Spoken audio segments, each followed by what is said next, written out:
সকল প্রাণপ্রিয় কলিজার ড্রাইভার ভাইদের জন্য ট্যুর যারা দিতে চান পদ্মা সেতু, তো যারা ঢাকা চিটাগাং রুট ঢুকতে পারেন তাদের জন্য এই রাস্তাটা কন্টিনিউ দেখতে থাকুন। আমি কিভাবে যাই, কোন মুডটাই কিভাবে নেই, তো এটা আপনারা কন্টিনিউ দেখুন। তাহলে আপনারা যারা পদ্মা সেতু যেতে চান খুবই সহজে যেতে পারবেন, মানে কোনো লাগবে না। তো যারা কাকরাইল যেতে চান, তো কাকরাইলের মোড়টাও আপনাদেরকে আমি বলে দেবো কাকরাইলের মোড় কোনটা। তো আপনারা কন্টিনিউ ভিডিওটা দেখে দেবেন আর সেভ করে রাখেন, যাতে আরেকজন দেখার জন্য শেয়ার করে দিবেন, তাহলে আপনারা বুঝতে পারবেন। তো আমি কিন্তু দেখছি প্রথম যেখানে উঠছি, তো এটা এয়ারপোর্টের 3 নম্বর 11 এক্সেসের ওইখান থেকে উঠছি। তো এটাই হলো কাকরাইল মোড়। তো এটা হলো কাকরাইল মসজিদের সামনে, আবার বামে নিতে হবে। তো বামে যাওয়ার পরে কতটুকু সামনে পড়বে মৎস্য ভবন, এটাই হলো মৎস্য ভবন।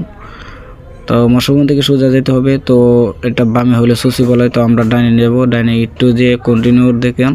তারপর এটা হলো মাজার গেট। তো এখান থেকে আবার এদিকে টার্ন নিতে হবে। আমি যেভাবে আপনি যাচ্ছি এভাবে আপনারা যেতে হবে, তাহলে আপনারা বুঝতে পারবেন।